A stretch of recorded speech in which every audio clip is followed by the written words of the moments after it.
Lo que voy a compartir en esta mañana es más corto. Hemos tenido un buen tiempo de leer de estos pasajes juntos y contemplar esta historia. Pero lo que quería compartir en esta mañana es sobre esa primera Navidad. ¿Cómo sería la esperanza de las personas que vivieron esa primera Navidad?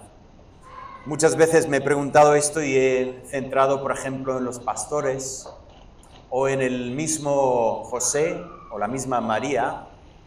Quizás también pensando un poco más adelante la llegada de los magos que venían preparados para buscar a este rey. Pero en esta Navidad he estado meditando en otro personaje, que es un personaje muy interesante.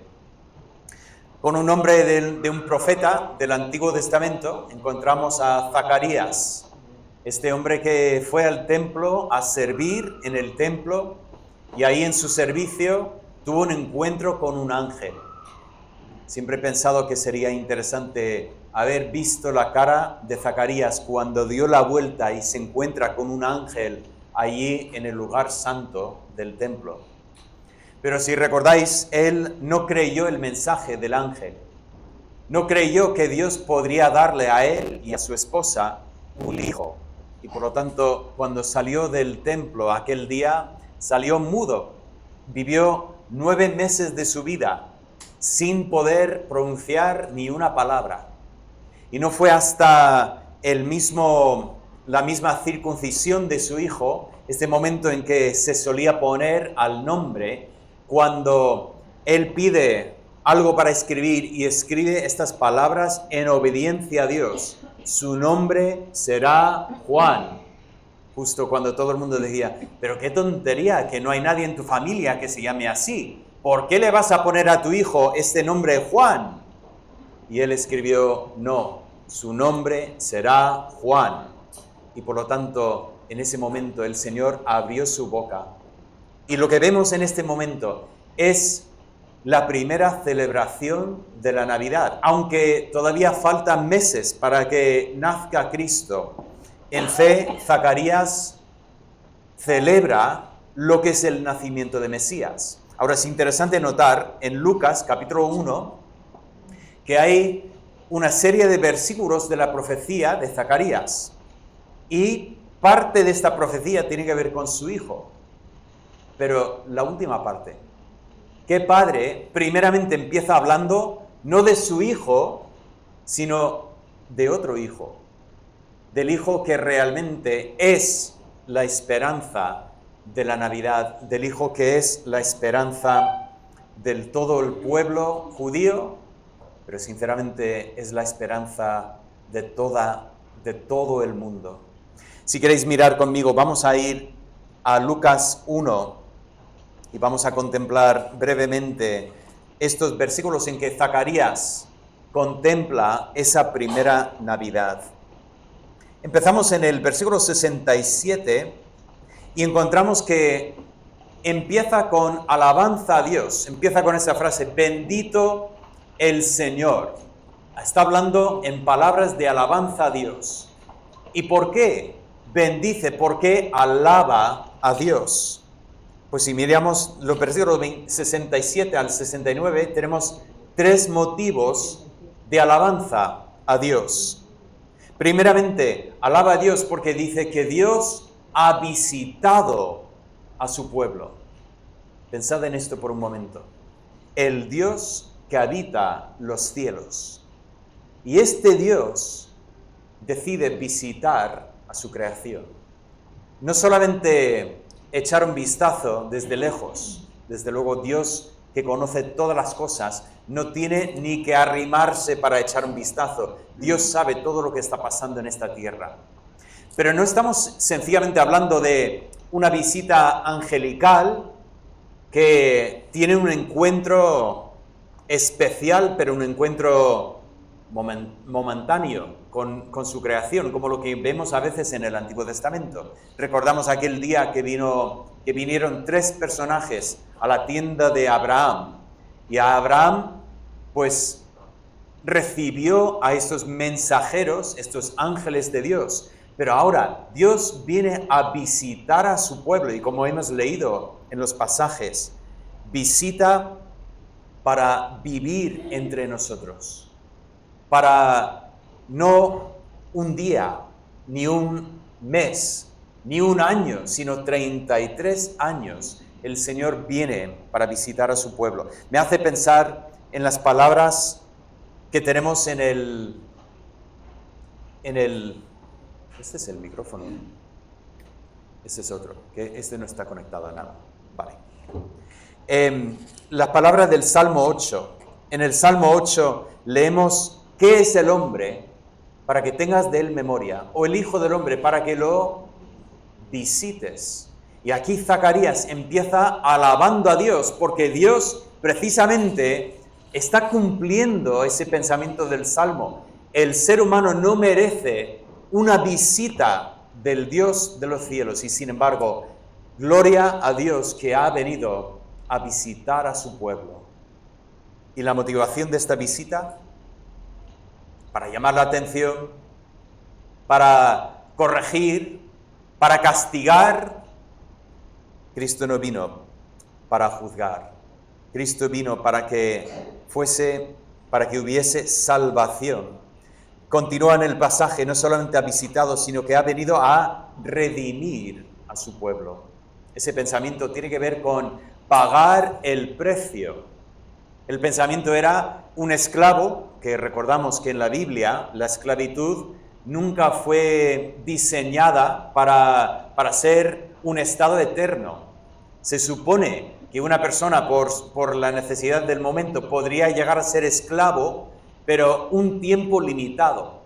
Pero incluso si antes de este tiempo tuviera recursos suficientes, podría redimirse a sí mismo, o incluso otro familiar, otra persona allegada, podría llegar a redimir al esclavo, pagar el precio para poder librarlo de la esclavitud. Y aquí tenemos esta imagen riquísima de lo que es esta visita de Dios al ser humano, que Él ha venido para redimir a su pueblo. Y hay una tercera palabra que continúa y dice: y ha levantado, literalmente dice, el cuerno de salvación.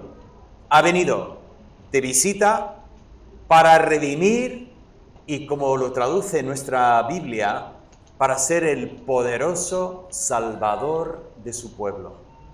Tenemos esos tres pensamientos que están en la mente de Zacarías, que Dios realmente ha hecho algo grande y es digna de alabanza, que Dios ha venido de visita para redimir y para poder ser un poderoso salvador.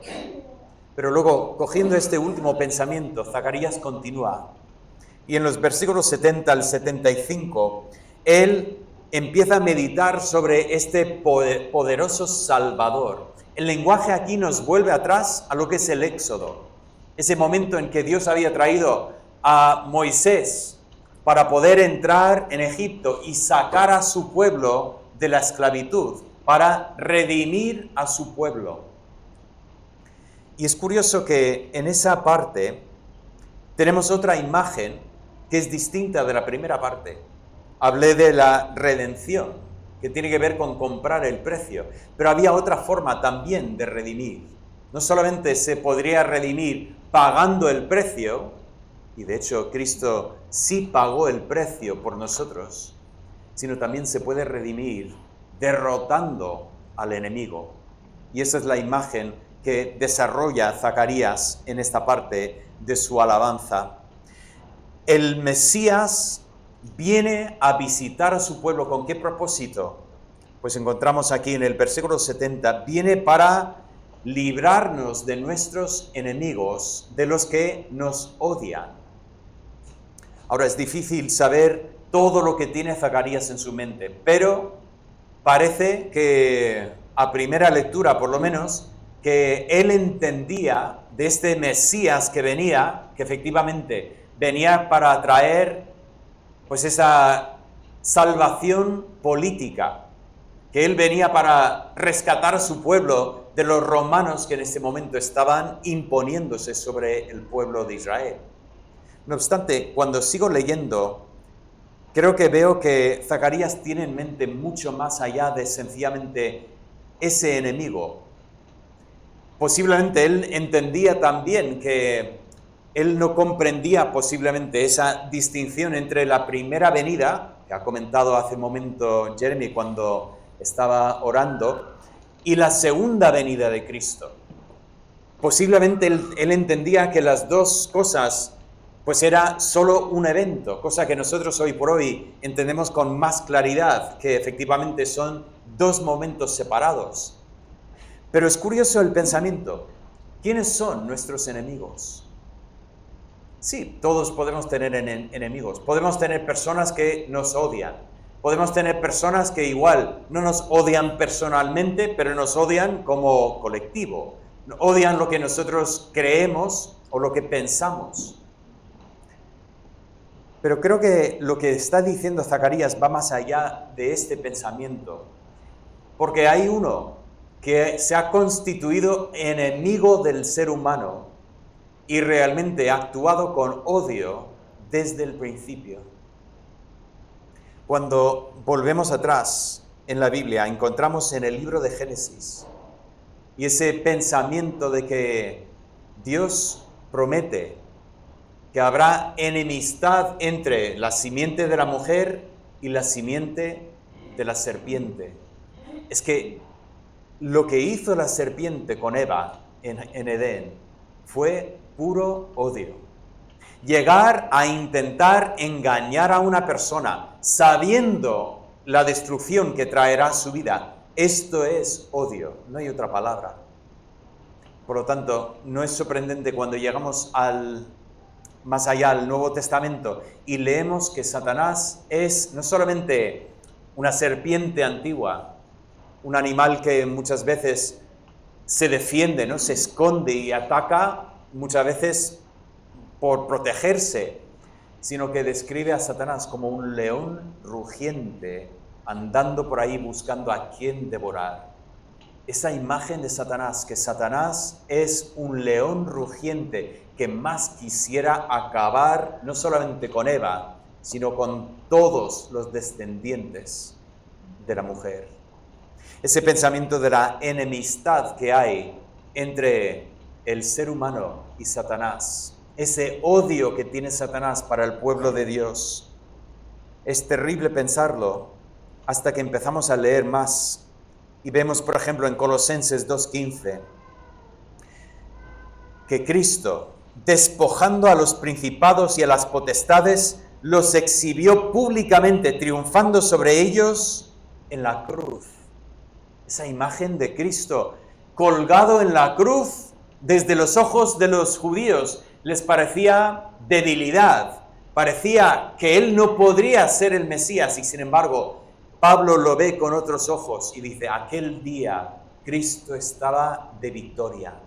Cristo ganó la victoria sobre todo principado, sobre toda potestad. Cristo ganó la victoria. Y esa victoria encontramos que un día se va a extender a todos nosotros. Dice en Corintios, 1 Corintios 15, 25, porque preciso es que Él reine hasta que haya puesto a todos sus enemigos debajo de sus pies. Y el último enemigo será la muerte.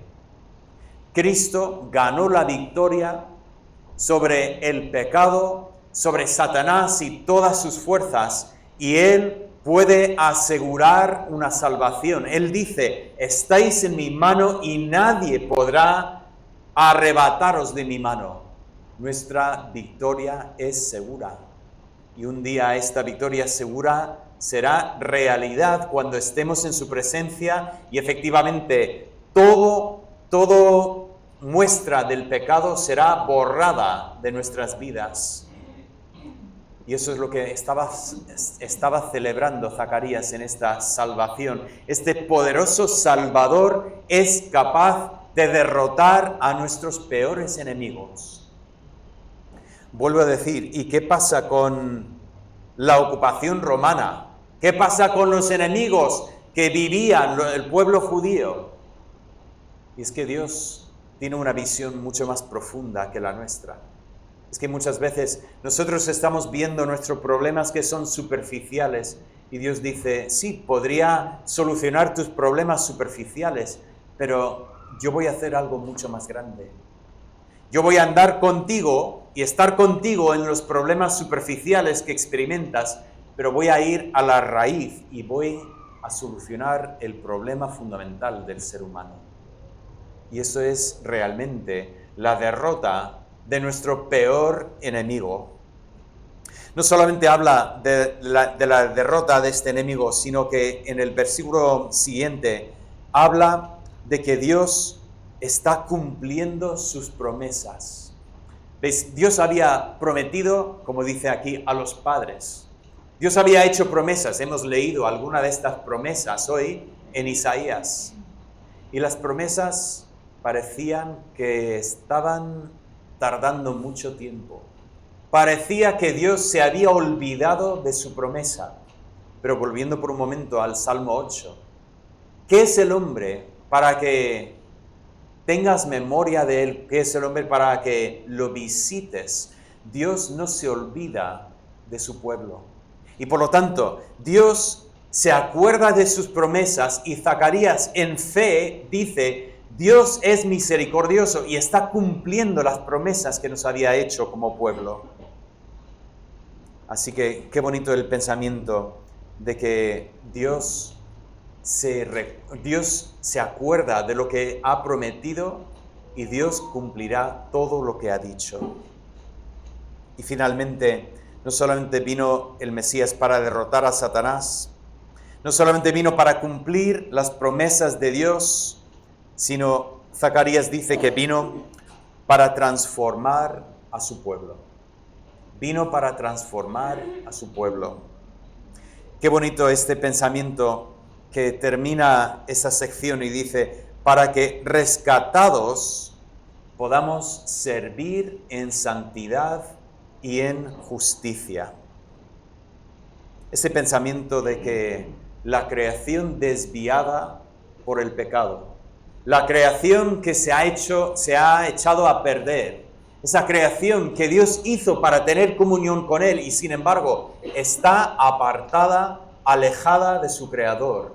Y el Mesías vino precisamente para transformar esta creación y hacernos santos y justos para que podamos servir a Dios.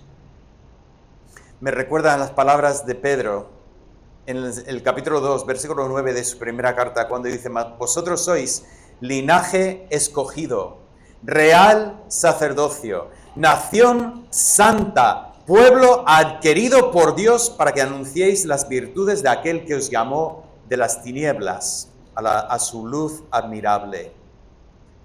Pensad en estas palabras. Nosotros que no teníamos ningún derecho de estar delante de Dios, nosotros que estábamos destituidos de la gloria de Dios, Dios nos ha tomado para ser una nación santa, un real sacerdocio. Este es el pensamiento que tiene Zacarías aquí cuando empieza a hablar de que hemos sido rescatados para poder servir a Dios en santidad y en justicia. Tenemos que recordar, ninguno de nosotros tenemos ni la santidad ni la justicia suficiente como para presentarnos delante de Dios por nuestros méritos. Y sin embargo, el Mesías sí que vino para realizar este cambio. Entonces, pensando en este pasaje y pensando en la Navidad y esa costumbre que tenemos de regalar, no sé si ya van apareciendo paquetes debajo del árbol o si tenéis cualquier otro sistema, pero ese pensamiento, ¿no? Y quizás, sí, vamos a ser honestos, nos gusta la Navidad porque es bonito recibir regalos y esa ilusión, pero quiero hablaros por un momento de los regalos no que vamos a recibir el día 24, 25 o si esperáis para los Reyes lo traigan en enero, sino que el regalo que ya hemos recibido, el regalo que es la derrota de nuestro enemigo, el regalo del cumplimiento de todas las promesas de Dios, el regalo de la santidad y de la justicia, para que nosotros tengamos el privilegio de poder servir a Dios. Me viene a la mente, ¿a quién estamos sirviendo? ¿A quién servimos? No digo la respuesta, sí, claro, a Dios, sino la respuesta real. ¿A quién estamos sirviendo con nuestras vidas? Porque nuestra tentación y nuestra tendencia es servirnos a nosotros mismos.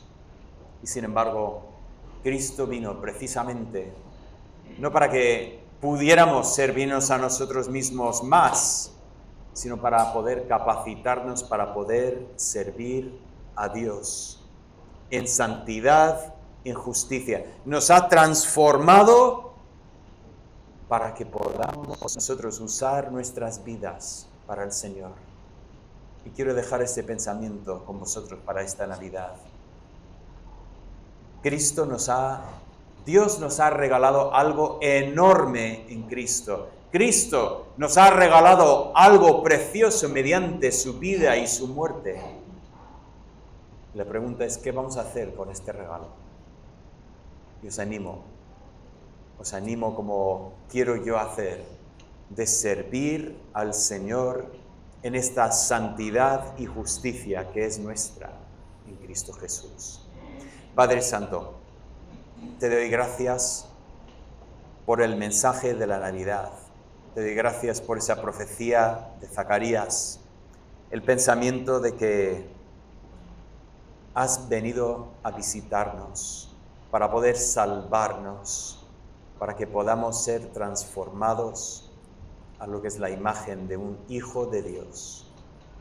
Y queremos, Señor, ser de testimonio al mundo que nos rodea. Y ruego, por favor, que en estos días en especial, pero todos los días, que vivamos de tal manera que otros puedan ver a Cristo en nosotros. Padre, sigue obrando esta santidad y esa justicia en nosotros para que seamos más y más conformados a la imagen de nuestro Señor. Pero a la vez, Padre, queremos pedir aquel momento en que estaremos en tu presencia, aquel momento en que Cristo volverá a por nosotros o iremos nosotros al encuentro con Él. Y deseamos aquel momento. Deseamos aquel momento porque en ese momento la derrota de nuestro enemigo será definitiva, será completo y deseamos que sea así. Pero mientras tanto pedimos que nos des fuerzas para glorificarte como tú mereces. Te lo pido en el nombre de Cristo Jesús. Amén. Para terminar en esta mañana me gustaría volver al último coro que cantamos allá en el pesebre y volveremos a cantar esa última estrofa. Y te animo a cantar meditando en esas palabras que cantaremos juntos. Vamos a ponernos en pie y cantar: Oh Cristo, pedimos hoy tu bendición.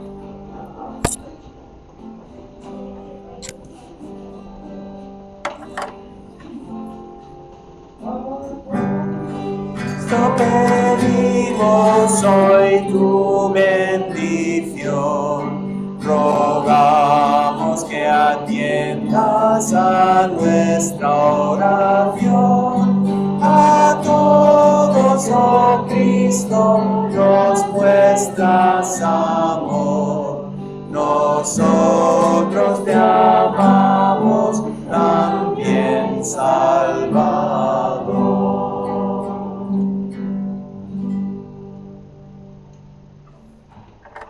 Podéis tomar asiento.